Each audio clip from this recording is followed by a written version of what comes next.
Parents begged me to give my entitled sister money for a house, then ghosted me for months until she lost everything. Now they want me to save her out again, but I refused and cut them off. Growing up, there is no hiding the fact that my parents had always played favorites. My youngest sister, let's call her Stella, was the golden child, the one who could do no wrong, the one who received all the praise and attention, the one who got everything she wanted. My parents doted on Stella, showering her with gifts, taking her on fancy vacations, and ensuring she had every opportunity to succeed. In contrast, I often felt like an afterthought, my accomplishments brushed aside in favor of Stella's latest achievement. It was a dynamic that had been in place for as long as I could remember, slowly eroding my self-esteem and sense of worth over the years. Despite the unfairness of it all, I tried my best to maintain a positive attitude and focus on my own goals. I worked hard in school, landed a well-paying job after college, and managed to save up a sizable amount of money. A small victory in the face of my parents' blatant favoritism. The years rolled on, and I learned to navigate life under the shadow of my sister, always striving for validation that never came.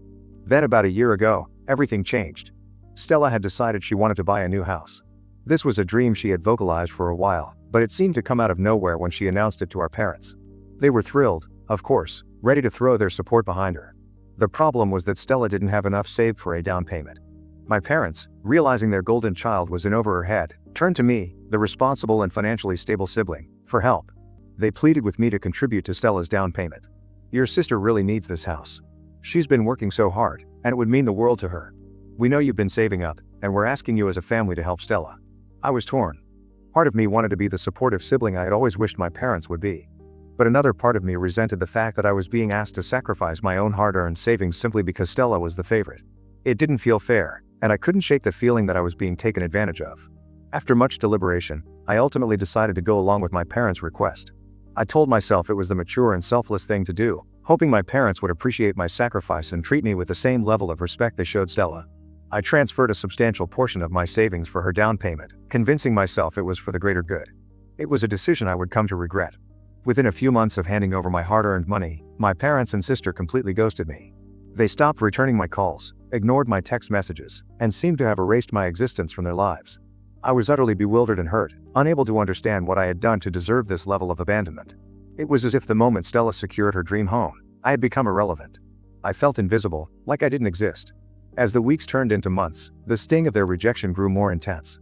I had given up so much for them, only to be cast aside like I meant nothing.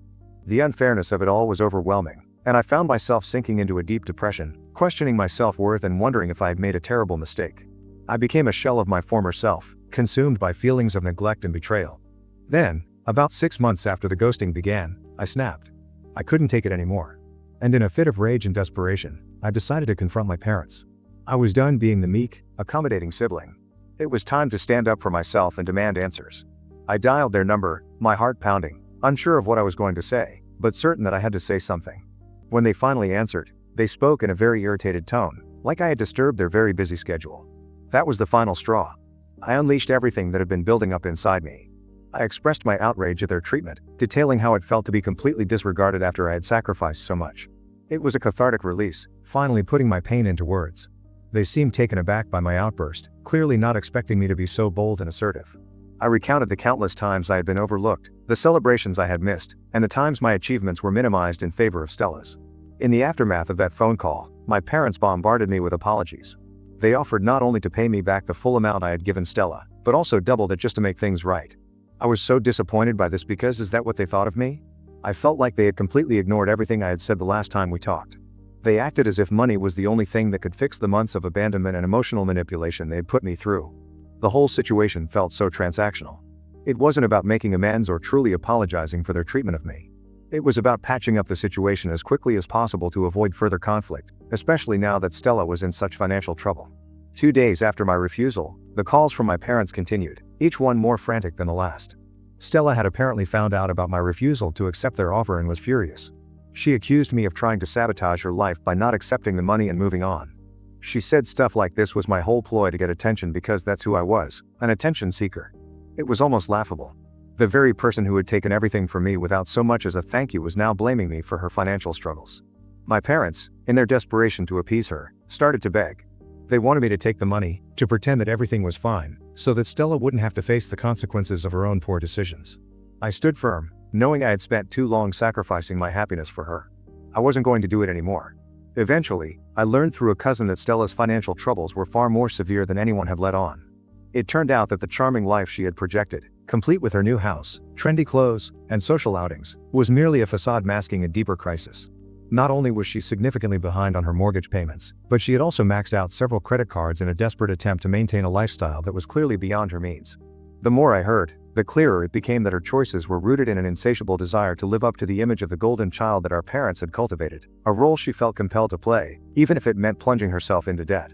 As I delved deeper into the situation, I discovered that Stella had taken out multiple personal loans to cover her expenses, each one adding another layer of financial burden that she was ill-equipped to manage.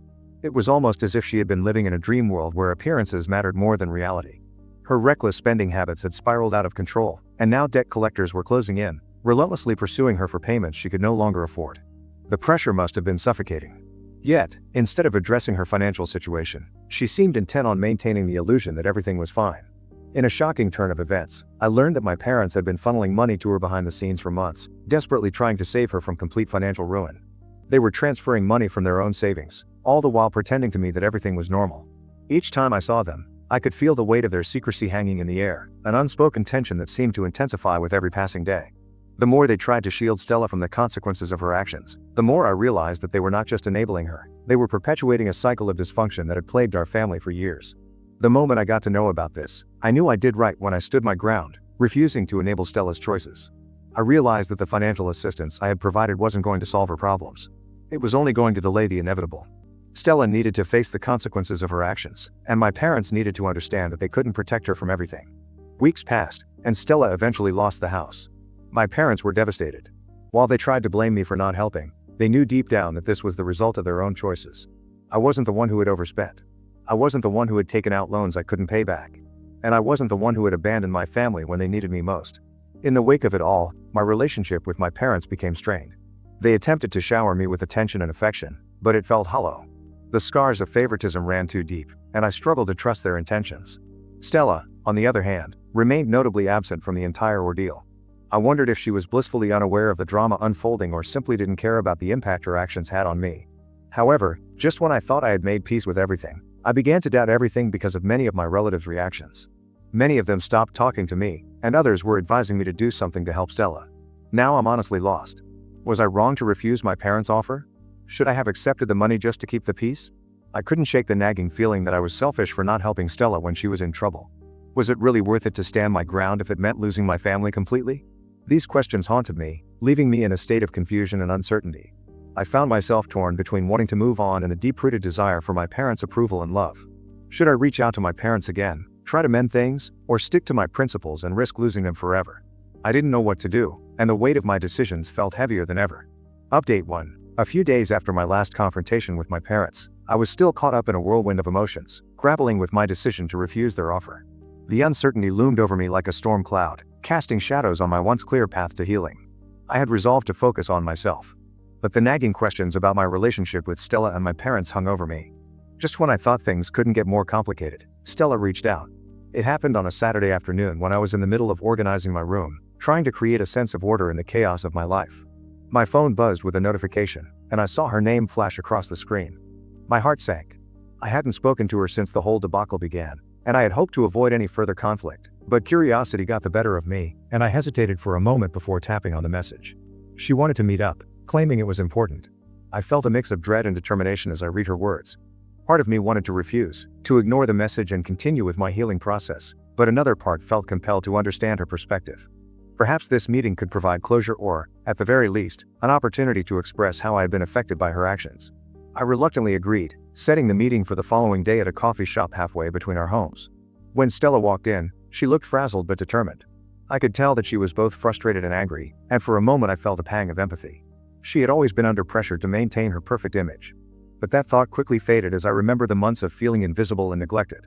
We pretended for a while that everything was okay and exchanged pleasantries. I could feel the tension brewing. The conversation began with small talk, but it didn't take long for the topic to shift to the financial help I had refused. Stella started to recount how hard things had been for her since losing the house. I could tell that she was desperate and definitely had some resentment against me for everything. I listened as she detailed the challenges she faced, the mounting bills, the pressure from our parents, and the scrutiny from friends who had once praised her for her achievements. But as she spoke, her tone became sharper, tinged with accusations. It was as if she believed my refusal to help had somehow compounded her misfortune. The frustration bubbled up within me, and I felt my defenses rising. Before I knew it, the conversation took a turn for the worse. Stella unleashed a barrage of accusations, insisting that I had always been jealous of her success. She claimed that my refusal to help her was selfish and that I enjoyed seeing her struggle. Those words hit me like a punch to the gut, and I felt my blood boil. How could she not see that I had sacrificed so much for our family? How could she ignore the pain I had endured all those years in her shadow? Suddenly, the whole coffeehouse was staring at us. I tried to get Stella to quiet down and at least not make a scene in public. But Stella said something with the effect of, "Isn't this what I wanted? Attention from everybody around me?" And that struck a nerve. In that heated moment, the argument escalated. I found myself standing my ground, trying to articulate the years of hurt and resentment I had felt, the countless sacrifices I had made for her. But every attempt to express my feelings was met with defensiveness and denial. Stella refused to acknowledge my pain, and instead, she doubled down on her accusations. Her eyes flashed with anger as she insisted that I was only making things worse. The situation spiraled out of control with voices raised and emotions flaring. I noticed how years of my parents spoiling her had boosted her ego.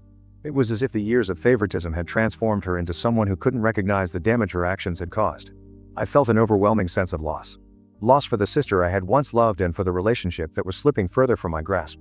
Eventually, the tension reached a breaking point. I stormed out of the coffee shop, tears streaming down my face as I fled into the street. I felt a mixture of anger and sorrow, questioning whether I had made the right choice in agreeing to meet her at all. And let's not even go on about how embarrassing this whole situation was. At that moment, I also lost that last shred of hope that I had in repairing my relationship with Stella.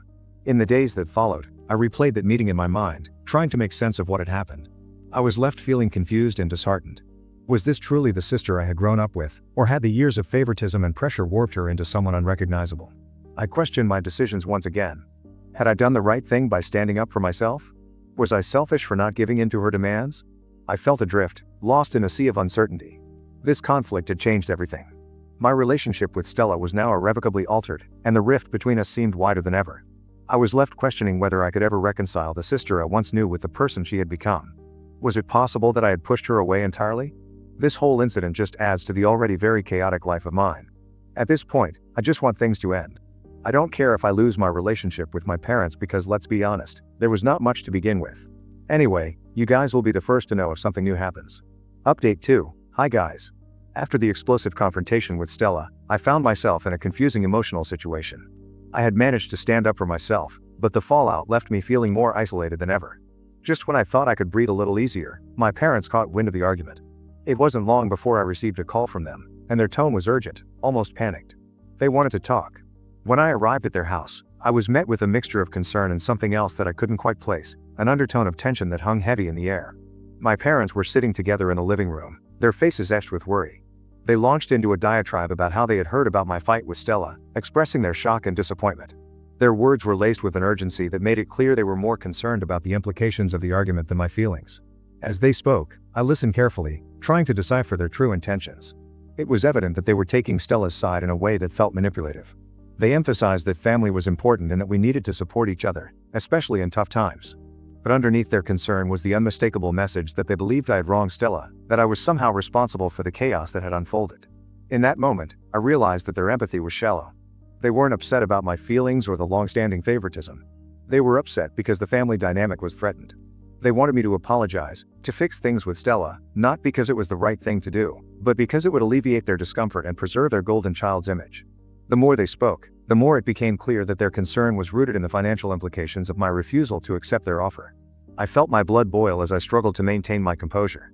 They were making it clear that my sacrifice for Stella was not seen as noble or generous. Instead, it was simply a means to an end. The stark realization that their love was conditional sent waves of disappointment crashing over me. I felt like a pawn in their game, where my worth was measured solely by my willingness to sacrifice for Stella's happiness. As they continued to press me, I could see their desperation. They wanted to know why I hadn't accepted the money, why I was making this so difficult. It was infuriating. They couldn't see that it wasn't just about the money. It was about years of emotional neglect, about feeling like I was never enough.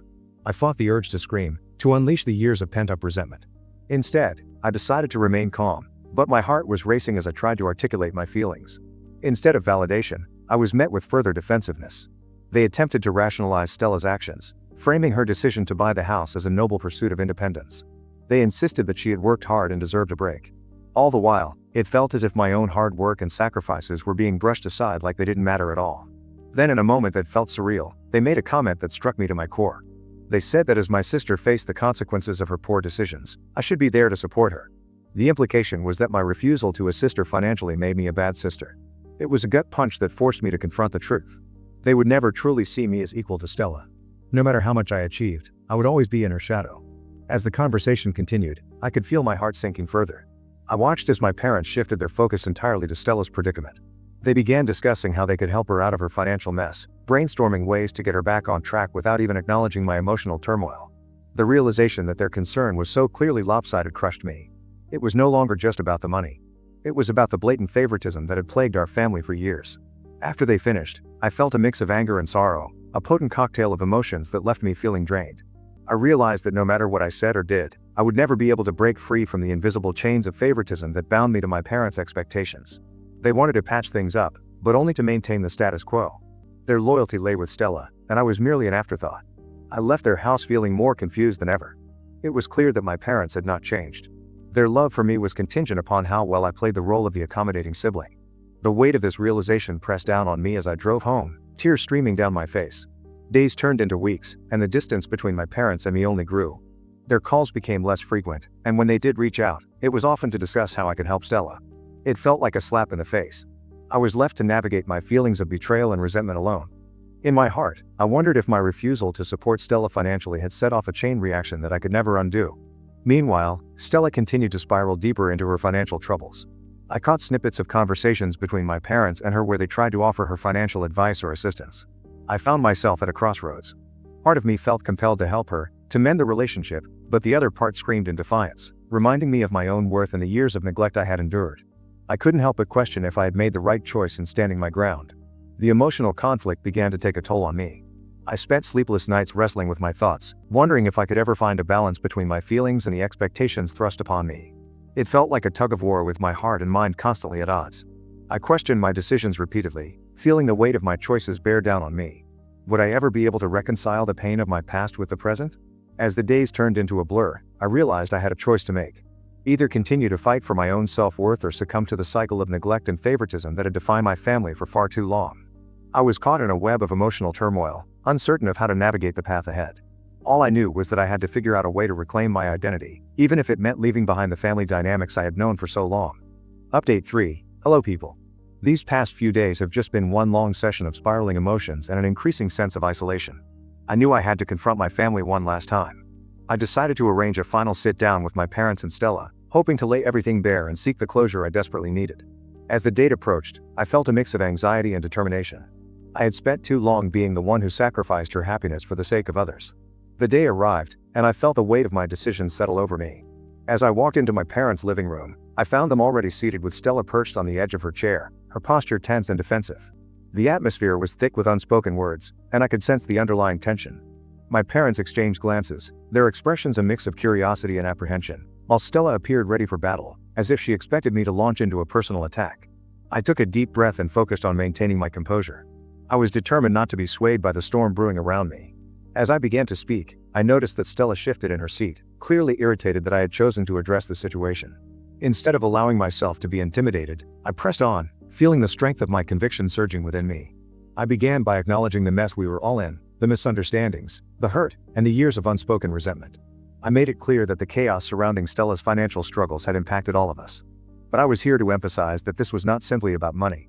My heart raced as I laid out my feelings, sharing how their actions had made me feel invisible and disposable for so long.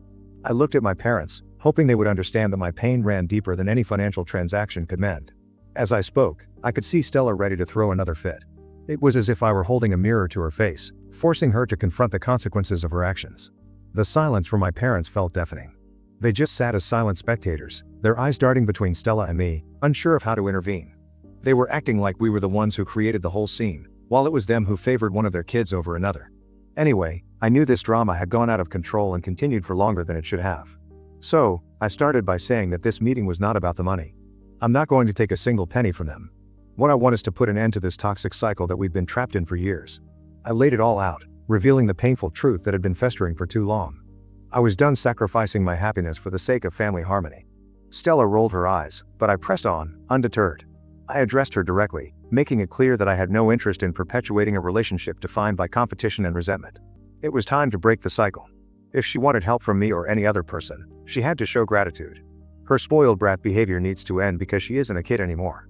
I could feel the tension in the room shift as I laid out my boundaries. No more drama, no more emotional manipulation, no more allowing my worth to be measured by my willingness to support her. I would not be drawn back into a game that had left me feeling empty and unworthy for far too long. With each word, I felt a weight lifting off my shoulders. The act of voicing my truth was liberating. I was reclaiming my identity, and in doing so, severing the ties that had bound me to a version of myself I no longer recognized. I glanced at my parents, searching for any sign of understanding, but their expressions were unreadable, caught between their loyalty to Stella and their obligation to me. As I concluded, I felt a sense of relief wash over me. I also told them that I didn't want any elaborate relationship with any of them, and I'm stepping back for my own mental health. In that moment, frankly, I felt free. The silence that followed my declaration felt heavy, almost suffocating. I could see Stella's face contorting with anger, but I refused to back down. The weight of my decision hung in the air, but I knew it was the right one. I turned to leave, feeling lighter than I had in years. I didn't need their approval or validation. I needed to prioritize my own well-being above all else. As I walked out of the room, I felt a sense of finality settle over me. This was it. I was ready to move on, to let go of the toxic ties that had held me back for so long. I later got a text from my mom saying sorry and that she gets why I need a break from them and she and dad respect my decision. And honestly, that's all I want right now, an interval from family drama. So, I guess this is how this ends. Thank you for reading, people. I am very grateful for having all of you by my side.